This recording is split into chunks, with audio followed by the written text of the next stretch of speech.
Ada informasi, tetapi setelah kita cek, tidak ada pelintasan Joko S. Chandra di sistem kita. Sampai sekarang, tidak ada. Semula saya punya anggapan bahwa Pak Joko ini masuk tidak melalui sistem. Berarti memang ada masalah dengan sistem imigrasi kita ini, sistem pertahanan bangsa kita ini. Dia masuk melalui jalan tikus. Ternyata dokumen-dokumen ini menunjukkan dia masuk tidak melalui jalan tikus, Pak. Ini memang pemerintah membuka jalan supaya Pak Joko masuk Indonesia.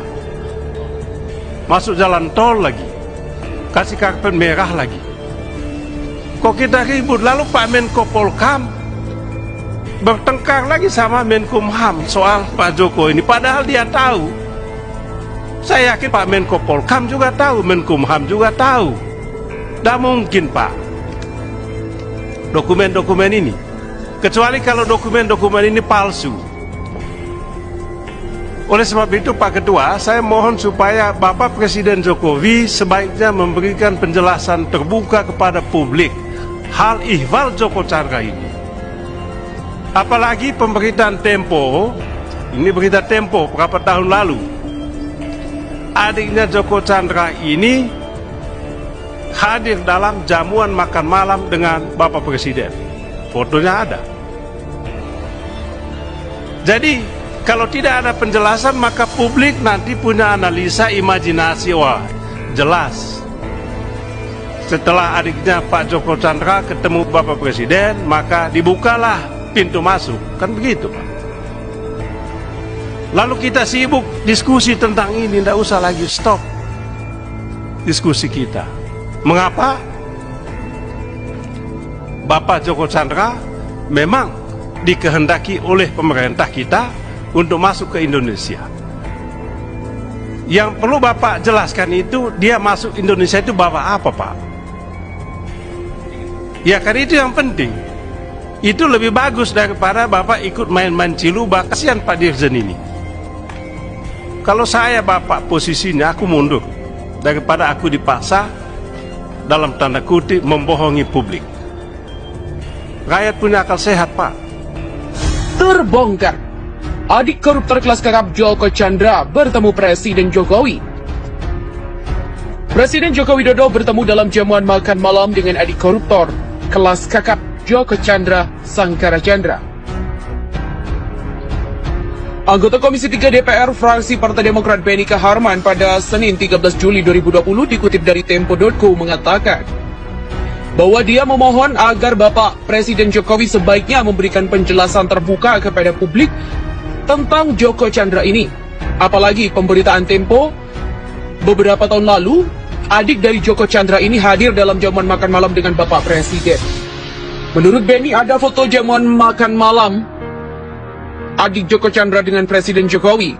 Jokowi diberitakan pernah bertemu dengan Sangkara Chandra yang merupakan adik buronan kasus Casey Bank Bali itu dalam sebuah jamuan makan malam yang difasilitasi pemerintah Papua Nugini pada Mei 2015 lalu. Menko Polhukam saat itu, TJ Edi Purijatno, mengatakan bahwa pertemuan Jokowi dengan Sangkara tak disengaja. Beni meminta Presiden Jokowi memberikan penjelasan untuk meluruskan persepsi publik terkait keterlibatannya dalam proses kedatangan Joko Chandra. Jika tidak ada penjelasan, maka publik nanti memiliki analisa, imajinasi. Wah, jelas setelah adiknya Pak Joko Chandra bertemu dengan Presiden, maka dibukalah pintu masuk. Terkait Joko Chandra leluasa bikin EKTP, paspor, permainan mafia hukumkah? Anggota Komisi 3 DPR RI dari fraksi Nasdem Taufik Basari meyakini ada keterlibatan jaringan mafia hukum di balik kasus Joko Sugiarto Chandra alias Joko Chandra. Basari menyebut jaringan mafia hukum tersebut membantu Joko Chandra keluar masuk Indonesia hingga membuat paspor. Joko Chandra ini adalah tidak sendirian pastinya. Dia mungkin mengurus hal-hal yang perintil-perintil, yang kecil-kecil ini sendiri, atau dia hanya mengandalkan 2 orang yang mengurus ini semua. Dan hal ini pasti melibatkan beberapa orang dengan kualifikasi-kualifikasi tertentu. Dia melihatnya ada keterlibatan jaringan yang selama ini suka didengung-dengungkan dan ada mafia hukumnya. Begitulah kata Basari dalam rapat dengar pendapat atau RDP Komisi 3 dengan jajaran Ditjen Imigrasi Kemenkumham di Kompleks MPR DPR Senayan, Jakarta. Basari meminta Ditjen Imigrasi membongkar mafia hukum yang membantu Joko Chandra. Ketua Bidang Hukum dan HAM DPP Nasdem itu meyakini Joko Chandra tidak berjalan sendirian. Jaringan dari Joko Chandra ini harus dibongkar. Jaringan ini bisa saja ada di mana-mana, termasuk juga jaringan yang membantu, baik itu keluarnya Joko Chandra pada 2019 lalu ataupun masuknya lagi ke Indonesia, termasuk juga dalam hal mengurus paspor. Itu pasti ada yang membantu. Begitulah tegasnya. Joko Chandra merupakan terpidana kasus hak tagih atau KSI Bank Bali yang hingga kini belum bisa dieksekusi ke penjara. Namun, Joko Chandra bisa melenggang bebas mendaftarkan peninjauan kembali ke PN Jakarta Selatan, membuat EKTP hingga paspor. Basari menilai Joko Chandra berhasil mengelabui aparat penegak hukum di tanah air dan fakta tersebut merupakan tamparan keras bagi aparat penegak hukum di Indonesia. Hal ini adalah tamparan keras bagi kita semua. Kita semua malu negara kalah dengan seorang buronan namanya Joko Chandra. Begitulah sesal Basari. Dan yang malu tidak hanya aparat penegak hukum, tetapi juga Kejaksaan, Polri, hingga Kemenkumham. Dan dia sendiri di Komisi 3 malu karena bisa-bisanya dikerjai oleh seseorang yang bernama Joko Chandra, seorang buronan. Begitulah imbuhnya. Sementara masih misterius, imigrasi sampai heran masuknya Joko Chandra ke Indonesia lewat jalur mana. Nama buronan kasus Bank Bali Joko Chandra tidak tercatat pada tempat pemeriksaan imigrasi atau TPI dan tidak masuk dalam daftar pencarian orang atau DPO. Karena itu Joko Chandra bisa lolos membuat paspor di Jakarta Utara. Bahwa dia mendirikan paspor itu prosesnya benar, ada KTP, dan dia juga tidak termasuk dalam DPO dalam sistem. Begitulah kata Dirjen Imigrasi Johnny Ginting kepada wartawan di Kompleks Parlemen Senayan, Jakarta. Johnny lantas menduga apabila Joko Chandra tidak tercatat dalam tempat pemeriksaan imigrasi atau TPI, sedianya masuk lewat jalur domestik.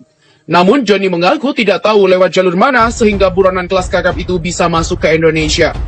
Jika secara analogi, dia berpikir jika dia tidak masuk lewat TPI, pasti dia masuk lewat domestik, sedangkan masuk ke Indonesia yang tidak tahu lewat sebelah mana.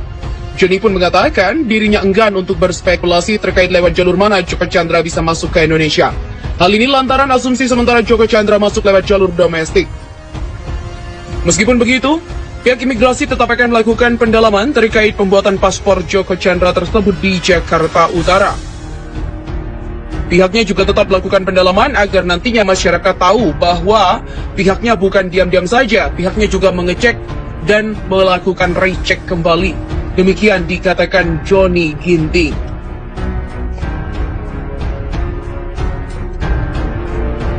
Jokowi terciduk. Jelaskan pada publik, kenapa kau bertemu adik koruptor kelas kakap? Terbongkar. Adik koruptor kelas kakap Joko Chandra bertemu Presiden Jokowi. Presiden Joko Widodo bertemu dalam jamuan makan malam dengan adik koruptor kelas kakap Joko Chandra Sangkara Chandra. Anggota Komisi 3 DPR fraksi Partai Demokrat Benny Kaharman pada Senin 13 Juli 2020 dikutip dari Tempo.co mengatakan bahwa dia memohon agar Bapak Presiden Jokowi sebaiknya memberikan penjelasan terbuka kepada publik tentang Joko Chandra ini. Apalagi pemberitaan Tempo beberapa tahun lalu, adik dari Joko Chandra ini hadir dalam jamuan makan malam dengan Bapak Presiden. Menurut Benny, ada foto jamuan makan malam adik Joko Chandra dengan Presiden Jokowi. Jokowi diberitakan pernah bertemu dengan Sangkara Chandra yang merupakan adik buronan kasus KSI Bank Bali itu dalam sebuah jamuan makan malam yang difasilitasi pemerintah Papua Nugini pada Mei 2015 lalu. Menko Polhukam saat itu, TJ Edi Purrijatno, mengatakan bahwa pertemuan Jokowi dengan Sangkara tak disengaja. Benny meminta Presiden Jokowi memberikan penjelasan untuk meluruskan persepsi publik terkait keterlibatannya dalam proses kedatangan Joko Chandra. Jika tidak ada penjelasan, maka publik nanti memiliki analisa, imajinasi, wah,